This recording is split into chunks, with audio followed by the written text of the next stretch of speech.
आज हम आपको बताने जा रहे हैं कि इस बार देवशयनी एकादशी पर आपको क्या खाना चाहिए और क्या नहीं खाना चाहिए तथा व्रत कब आरंभ करना है एवं व्रत का पारणा आपको कब करना है। देवशयनी एकादशी व्रत करने की विधि क्या रहेगी, ये संपूर्ण जानकारी इस वीडियो के माध्यम से हम आपको प्रदान करने जा रहे हैं। भक्तजनों, माताओं, बहनों, सादर जय श्री कृष्ण। हमारे YouTube चैनल में आप सभी का बहुत बहुत स्वागत है। मैं हूं आपके साथ आचार्य धर्मेंद्र शास्त्री। सबसे पहले आपको और आपके पूरे परिवार को देवशयनी एकादशी की बहुत बहुत शुभकामनाएं और बधाइयां। भगवान श्री लक्ष्मी नारायण जी का भरपूर आशीर्वाद आप सभी के जीवन पर निरंतर बना रहे। आप सभी सुखी रहें, स्वस्थ रहें, व्यस्त रहें और मस्त रहें, निरंतर उन्नति तथा प्रगति को प्राप्त करते रहें। आषाढ़ माह के शुक्ल पक्ष की एकादशी को देवशयनी एकादशी कहा जाता है और भगवान श्री लक्ष्मी नारायण का सबसे परम प्रिय व्रत यदि कोई हो तो वो देवशयनी एकादशी है। वैसे भी जितने भी व्रत होते हैं उनमें सबसे बड़ा व्रत एकादशी का व्रत माना जाता है और देवशयनी एकादशी के दिन प्रभु नारायण चातुर्मास के लिए विश्राम के लिए जाते हैं और इस एकादशी को बड़ी एकादशी के रूप में माना जाता है। यदि आप प्रत्येक एकादशी का व्रत करते हैं और इस एकादशी का व्रत करते हैं तो आपके लिए बड़ा ही पुण्य फल प्राप्त होगा और यदि आप प्रत्येक एकादशी का व्रत नहीं करते हैं तो भी आपको इस एकादशी का व्रत जरूर करना चाहिए। एकादशी तिथि का आरंभ इस बार 29 जून 2023 को सुबह 3:19 से हो जाएगा, जो कि 29 जून और 30 जून की रात्रि 2:42 पर एकादशी तिथि समाप्त हो जाएगी। अतः जो शुद्ध एकादशी होगी वह 29 जून 2023 गुरुवार के दिन ही रहेगी। इसी दिन सभी भक्तजनों और माताओं बहनों को देवशयनी एकादशी का व्रत रखना चाहिए। जो भक्तजन माताएं बहनें 29 जून को देवशयनी एकादशी का व्रत रखेंगे उनको इस व्रत का पारणा यानी व्रत खोलने का समय 30 जून 2023 शुक्रवार की सुबह 5:52 से लेकर के 7:52 के दौरान व्रत का पारणा कर लेना चाहिए। एकादशी का व्रत सबसे बड़ा व्रत माना जाता है। वैसे तो कई प्रकार के व्रत हमारे धर्म शास्त्रों में बताए गए हैं, लेकिन 11 का व्रत, एकादशी का व्रत सबसे बड़ा व्रत होता है। इस व्रत को करने से मनुष्य के कई जन्मों के पाप जड़ से नष्ट हो जाते हैं और यदि आप जीवन में एकादशी का व्रत करते हैं तो आप मानिएगा कि आपके कई जन्मों के पाप और इस जन्म के पाप नष्ट हो जाएंगे, क्योंकि अधिकतम जीवन में जो संकट आते हैं, कष्ट आते हैं, वो पाप अधिक होने के कारण ही आते हैं। इसलिए प्रत्येक मनुष्य को चाहिए कि वह एकादशी का व्रत जरूर करे और एकादशी का व्रत जो करता है उसके कई जन्मों के पाप नष्ट हो जाते हैं। साथ ही हमारे धर्म ग्रंथों में ऐसा लिखा हुआ है कि जो मनुष्य एकादशी के दिन अन्न का सेवन करता है वह पाप को अपने अंदर समाहित करता है। यानी एकादशी के दिन किसी भी परिस्थिति में आपको अन्न नहीं खाना चाहिए। कुछ लोग कहते हैं कि अन्न का मतलब चावल होता है। चावल नहीं, अन्न का मतलब चावल तो होता ही होता है, इसके अलावा गेहूं होता है, रोटी होती है, बाजरा होता है, मक्का होती है, दाल होती है और सभी प्रकार का जो भोजन होता है जिसे अन्न की श्रेणी में रखा गया है, वो अन्न आपको एकादशी के दिन बिल्कुल नहीं खाना चाहिए, क्योंकि जितना आप अन्न खाएंगे उतना अधिक अपने अंदर आप पाप को समाहित कर पाएंगे। इसलिए कोशिश करें कि एकादशी के दिन अन्न का पूरी तरह से परित्याग कर देवे और इस दिन आपको केवल फलाहार करना चाहिए। फलाहार में बहुत सारी वस्तुएं आती है। आजकल तो अनेक प्रकार के भिन्न प्रकार के व्यंजन फलाहार के रूप में बनाए जाते हैं। फलाहार के रूप में आप आलू का उपयोग कर सकते हैं, सभी प्रकार के फलों का उपयोग कर सकते हैं, इसके अलावा दूध का उपयोग कर सकते हैं और दूध से जो भी मिठाई बनती है, मावे की जो भी मिठाई बनती है उनका उपयोग आप फलाहार के रूप में कर सकते हैं। साथ ही फलाहार के रूप में मूंगफली दाने का उपयोग आप कर सकते हैं। साबूदाने का उपयोग भी आप फलाहार के रूप में कर सकते हैं। और इसी तरह फल, जितने भी प्रकार के फल होते हैं वो सभी शुद्ध रूप से फलाहार के रूप में माने जाते हैं। और बच्चों की सबसे प्रिय चीज जो आलू की चिप्स होती है वो फलाहार में सर्वोत्तम मानी जाती है। इसके अलावा सिंघाड़ा जो होता है उसको पीस करके जो आटा तैयार होता है उसकी पूड़ी भी आप बना सकते हैं। कुट्टू के आटे की भी आप पूड़ी बना सकते हैं। इसके अलावा आलू की सब्जी आप बना सकते हैं या अन्य जो भी फलाहारी वस्तुएं हैं, पालक का भी उपयोग आप फलाहार के रूप में कर सकते हैं। तो शुद्ध रूप से फलाहार करने के लिए बहुत सारी वस्तुएं हैं जिनको आप खा करके एक दिन कम से कम व्रत धारण कर सकते हैं। और एकादशी में आप चाहें तो 2 बार फलाहार कर लें, और आपसे ज्यादा भूखा नहीं रह पाता है तो आप 3 बार भी फलाहार कर सकते हैं। इसका कोई दोष नहीं है। आप चाय पी सकते हैं, दूध पी सकते हैं, जल पी सकते हैं, कोई पाबंदी नहीं है। लेकिन ध्यान रखें, आपको एकादशी के दिन किसी भी परिस्थिति में अन्न का सेवन नहीं करना है। बस आपको अन्न का इस दिन परित्याग करना है और शुद्ध और सात्विक फलाहार करना है, जिससे आपका एकादशी व्रत पूरा हो जाएगा और आपको पूरा एकादशी व्रत का पुण्य प्राप्त होगा। साथ ही ध्यान रखें, वैसे तो हम शुद्ध लोग हैं, वैष्णव लोग हैं, लेकिन कई परिवारों में, कई घरों में हम देखते हैं कि वहां पर अभक्ष भक्षण का उपयोग होता है। अभक्ष भक्षण का मतलब होता है लहसुन, प्याज, मांस, मदिरा, अंडे, कटहल की सब्जी, मसूर की दाल। इनका उपयोग किसी भी परिस्थिति में एकादशी के दिन बिल्कुल नहीं करना चाहिए। इनको जो है अभक्ष भक्षण की श्रेणी में रखा गया है। इसके अलावा एकादशी के दिन घर में न तो चावल बनाना है और चावल इस दिन खिलाना भी नहीं है। और इस दिन आपको पूजा के रूप में या अक्षत के रूप में जब हम चावल का उपयोग करते हैं उनकी भी मनाही की गई है। यानी चावल का उपयोग किसी भी परिस्थिति में आपको एकादशी के दिन बिल्कुल नहीं करना चाहिए। और एकादशी के दिन जो मनुष्य पूरे श्रद्धा और भक्ति के साथ में फलाहार करके एकादशी व्रत धारण करता है तो निश्चय मानिएगा कि प्रभु नारायण उसके ऊपर अत्यधिक प्रसन्न हो जाएंगे।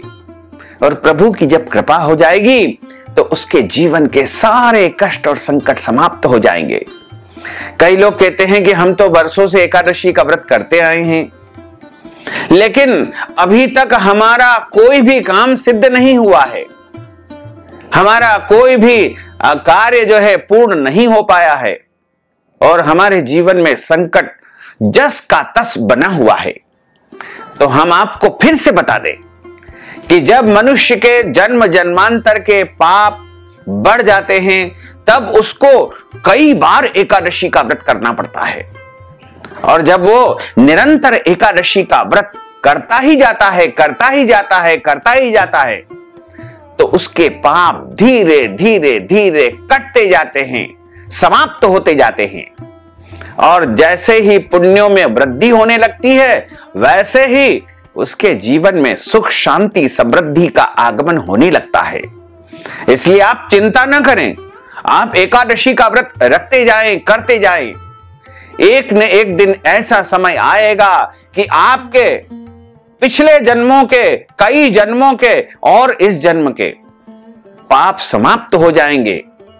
तो निश्चित मानिएगा कि आपके घर में सुख आएगा, समृद्धि आएगी, वैभव आएगा और आपके पुण्यों का उदय होगा तथा आप सभी प्रकार से सुखी हो जाएंगे। ग्रह क्लेश आपका समाप्त हो जाएगा। तो प्रत्येक मनुष्य को एकादशी का व्रत अनिवार्य रूप से करना चाहिए। हमारे समाज में कई प्रकार की धारणाएं एकादशी व्रत को लेकर के लोगों ने बना रखी है।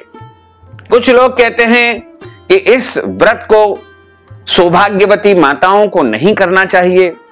कुछ लोग ऐसा भी कहते हैं कि बच्चों को इस व्रत को नहीं करना चाहिए। तो हम आज आपको शास्त्रोक्त प्रमाण के साथ में यह बताना चाहेंगे कि इस व्रत को बच्चों से लेकर के बूढ़े तक सभी को अवश्य करना चाहिए। चाहे विधवा हो या सधवा हो, सभी को इस व्रत को करना चाहिए। कुंवारी कन्याओं को भी इस व्रत को करना चाहिए। और धर्म ग्रंथों में, पुराणों में ऐसा बताया हुआ है कि 8 वर्ष की आयु से लेकर के 80 वर्ष की आयु तक के सभी मनुष्यों को, सभी प्राणियों को इस व्रत को अवश्य ही करना चाहिए। और जो मनुष्य एकादशी का व्रत करता है उसके जीवन के सारे पाप नष्ट हो जाते हैं और उनके पुण्यों का उदय होता है। और जब पुण्यों का उदय होगा तब उन्हें सांसारिक और भौतिक सुखों की प्राप्ति होगी। एकादशी व्रत के नियम में सबसे महत्वपूर्ण नियम यह होता है कि आपको अन्न का सेवन बिल्कुल नहीं करना है, फलाहार करना है। फलाहार आप 1 से अधिक बार भी कर सकते हैं, लेकिन ध्यान रखें इसमें सादे नमक का उपयोग बिल्कुल न करें। इसमें फलाहारी नमक का ही आपको उपयोग करना चाहिए। साथ ही आप ध्यान रखें कि एकादशी के दिन आपको ब्रह्मचर्य व्रत का पालन जरूर करना चाहिए तथा एकादशी के दिन आपको दाढ़ी कटिंग अथवा शेविंग नहीं करवाना है। शरीर के अंग के कोई भी बाल काटना अथवा कटवाना वर्जित माना जाता है। और एक और बात महत्वपूर्ण यह है कि आपको प्रयास करना चाहिए कि सुबह ब्रह्म मुहूर्त में उठ करके स्नान कर लेवे। ब्रह्म मुहूर्त का समय सबसे श्रेष्ठ माना जाता है। यह ब्रह्म का समय है, यह परमात्मा का समय है। और जब आप ब्रह्म मुहूर्त में उठ करके स्नान कर लेंगे तो आपको स्नान का भी पूरा पूरा पुण्य प्राप्त हो सकेगा। और यदि ब्रह्म मुहूर्त में आप नहीं कर पाते हैं तो कम से कम सूर्योदय के पहले स्नान जरूर कर लेवे। और यदि सूर्योदय के पहले भी नहीं कर पाते हैं तो सुबह 9 बजे के पहले पहले आपको स्नान जरूर कर लेना चाहिए। और एकादशी का जो व्रत करता है उसको धुले हुए साफ सुथरे कपड़े पहनना चाहिए। मैले और फटे कपड़े बिल्कुल ना पहने। और इस दिन आपको अपनी रुचि के अनुसार तिलक अवश्य लगाना चाहिए, क्योंकि देवो भूत्वा देवम यजेत। तिलक आप चंदन का लगाएं, तिलक आप हल्दी का लगाएं, तिलक आप कुमकुम का लगाएं।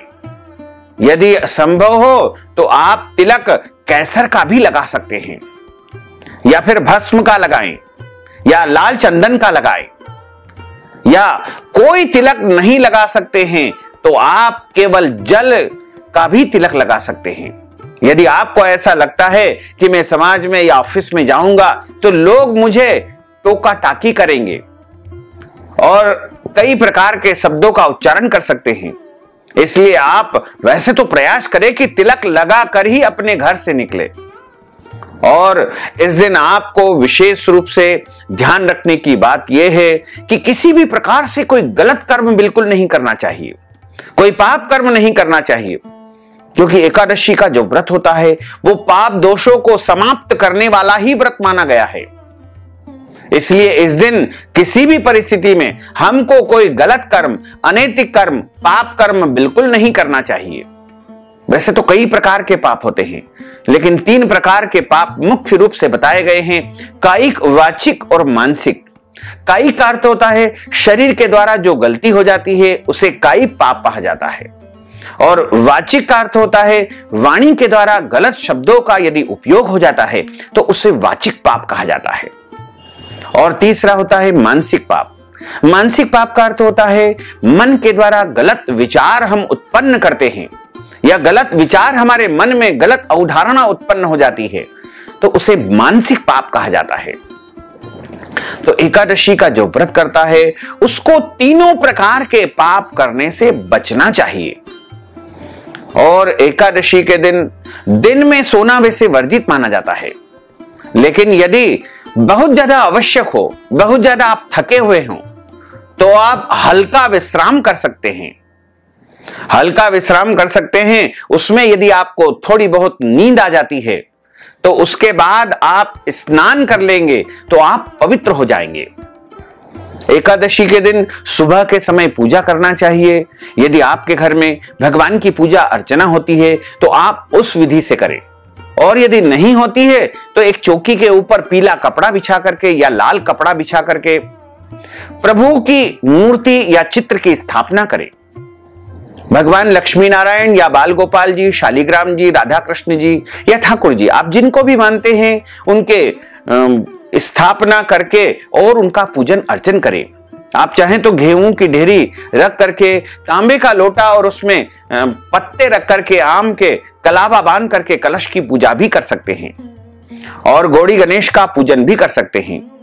तथा जो मनुष्य एकादशी का व्रत करता है उनको एकादशी व्रत की कथा जरूर सुनना चाहिए, और कथा हमेशा ब्राह्मण के मुख से ही सुनना चाहिए, क्योंकि ब्रह्म वाक्य जनार्दन, ब्राह्मण के मुख से स्वयं जनार्दन बोलते हैं। और कथा सुनने के बाद ब्राह्मण को यथाशक्ति दक्षिणा अवश्य प्रदान करें। साथ ही जो मनुष्य एकादशी का व्रत करता है उनको व्रत का पारणा अगले दिन ही करना चाहिए। कई लोग शाम के समय भोजन करने का प्रयास करते हैं या व्रत खोलने का प्रयास करते हैं। कई लोग ये कहते हैं कि एकादशी तिथि समाप्त हो गई है, अब हम व्रत खोल सकते हैं। यह बिल्कुल गलत तरीका है। ऐसे में आपका व्रत पूरा नहीं माना जाएगा, आपका व्रत भंग हो जाएगा। यदि आप भूख सहन नहीं कर पाते हैं तो आप फल खा लीजिए। आप फलाहारी वस्तु एक से अधिक बार भी खा सकते हैं। हमारे यहां आजकल कई प्रकार के फलाहार बनाए जाते हैं।